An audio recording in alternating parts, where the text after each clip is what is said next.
החכם השבועי, אלי ברקת, מנכ"ל כל ישראל חברים, מנחיח לנו בכל שבוע את סיפור חייו של חכם שבועי, שנפטר פחות או יותר באותם תאריכים, אבל לפני 10, 20, 40, 700 שנה. הוא לא רק מספר את סיפור חייו, הוא גם מביא מעט מתורתו.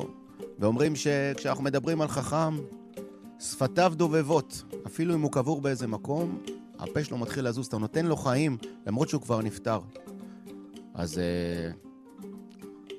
אלי ברקת בדיוק נמצא איתי על הקו. מה העניינים? היי, אהלן.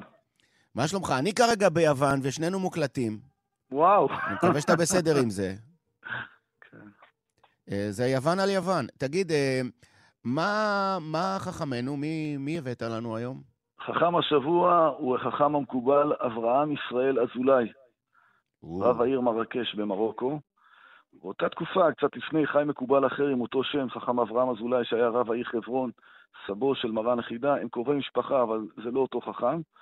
החכם שלנו נולד בשנת 1660 במרקש, בדרום מערב מרוקו. בסוף תקופת השושלת הסעדית ששלטה במרוקו, שבירתה הייתה מרקש, ותחילתה של השושלת העלאווית העולה, זו תקופה של דמדומים, אין שלטון מרכזי חדש, מלחמות בין שבטים. בשנת 1672 עולה לשלטון מולאי אסמאעיל אבן שריף, והבירה עוברת למקנס. עיקר תורתו למד מפי חכם יצחק דילויה, רב העיר וראש הישיבה. הוא גדל בתורה וביראה ועמד לימד ראש הישיבה להגדיל התורה. בלימוד תורה יש כמה נחלים, יש מי שמעמיק בגמרא ובפוסקים, ויש מי שמעמיק בקבלה בתורת הסוד. הוא היה תלמיד חבר של חכם שלמה עמר, והיה ביניהם הסכם. חכם שלמה עמר העמיק בגמרא ובפוסקים, וחכם אברהם אזולאי העמיק בקבלה, וכל ערב שבת הם היו נפגשים, לומדים תורה ביחד. הוא היה מלמד אותו מה שהשיג בגמרא, והוא היה מלמד אותו מה שהשיג בקבלה. שניהם היו התלמידים המובהקים של חכם יצחק דילויה, ושניהם החזיקו את הישיבה. שילוב של רוק אנד רול ופרוגרסיב רוק במקום אחד.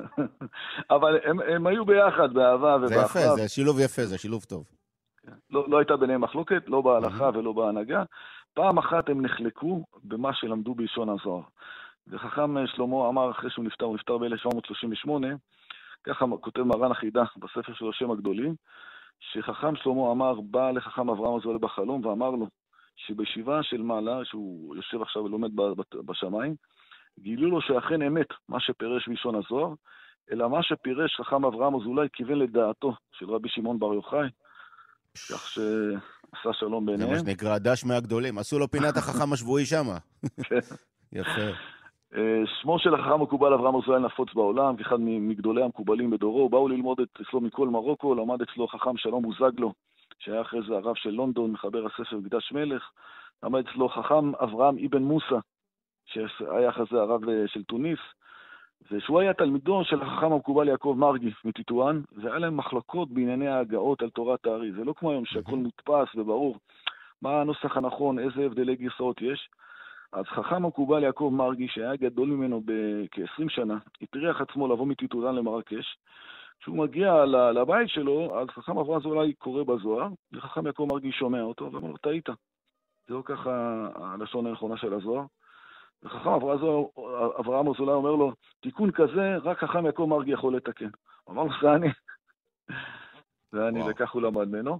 כשהיה בן 51 ב-1711 נפטר רבו, חכם יצחק דילויה, והוא יחד עם חברו, החכם שלמה עמר, עמדו בראש קהילת יהודי מרקש כרבני העיר בבית הדין וברשות הישיבה.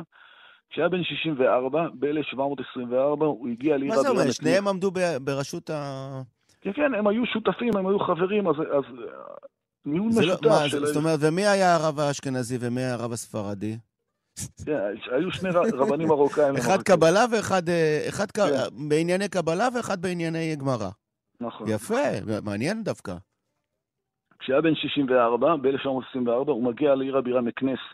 היה שם אירוע קשה, שהמלך מולאי אסמאעיל אבן שריף, הוא גזר להוציא להורג בשריפה את נגיד היהודים במרוקו, חכם משה בן עטר, והקהילה היהודית נזעקה, ולבסוף המלך התרצה והמיר את העונש בקנס כספי כבד. כנראה באותה תקופה הוא פגש במקנס את האור החיים, חכם חיים בן עטר, שהעיד על חכם אברהם אזולאי שבתפילתו הוא היה מרפא חולים. הוא היה רושם מקלף בכתב רש"י, יהי רצון שתשלח רפואה לחולה, השם שלו מחולי זה וזה, והיה חולה נרפא, וגם האור החיים בעצמו העיד שהוא החזיק כמה קמעות שכתב לו חכם אברהם אזולאי. היה עוד אירוע שחכם אברהם אזולאי עצמו, יחד עם 3 מחכמי מרקש, חכם שלמה עמר, חכם ישועה שושנה וחכם שלמה בוסנה, נעצרו בחשד לרצח. זה נראה כמו עוד איזה עלילת דם, אבל היסטורית זה טיפה מוקדם לעלילות דם בארצות האסלאם, אבל נמצאה גופה של לא יהודי בביוב בשכונת היהודים, וחכמי היהודים נאסרו בשלשלות של ברזל והובאו להישפט בפני המלך. זה לא נעים, אבל כשהם הגיעו לפני המלך, המלך אמר, אלו החכמים לא יעשו דבר שאינו הגון, והורה לשחרר אותם.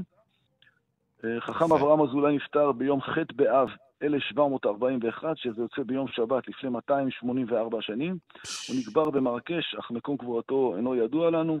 גם מפסקי דין שכתב מופיעים בספרים של חכמי דורו, ופירושו על תורת הערים מובאים בספרים של תלמידיו, במקדש מלך לחכם שלום בוזגלו ולקט שושנים לחכם ישעיה הכהן ויעקב פינטו, וכמה מדרושיו נתפסו אחרי פטירתו.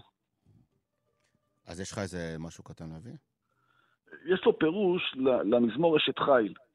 אשת חיל, וכל פסוק הוא מפרש כמה פירושים, מי זאת אשת חיל, האם זו אישה ממש, או זה אלגוריה לתורה, לשכינה, לצדיק וכו'. הבאתי את הפסוק, ותקום בעוד לילה, ותיתן טרף לביתה, וחוק לנערותיה.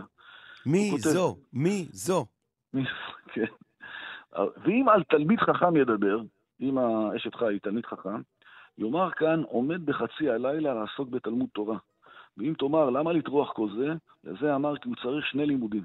אחד מה שהוא צריך לכתבות עצמו, בעיון המושכלות וחוכמת הקבלה, ואחד מה שהוא צריך ללמוד בגמרא ובפוסקים, והשני, מה שצריך ללמד את תלמידיו, וזה שאמר טרף לביתה הוא על עצמו, וחוק לנערותיה הם התלמידים. אדם שלומד תורה במדרגה הזאת, הוא צריך ללמוד עבור עצמו, מה שהוא צריך ללמוד עבור עצמו. אבל גם הוא חצי מהלילה צריך להקדיש ללמוד מה שהוא צריך ללמד את התלמידים שלו. מדהים.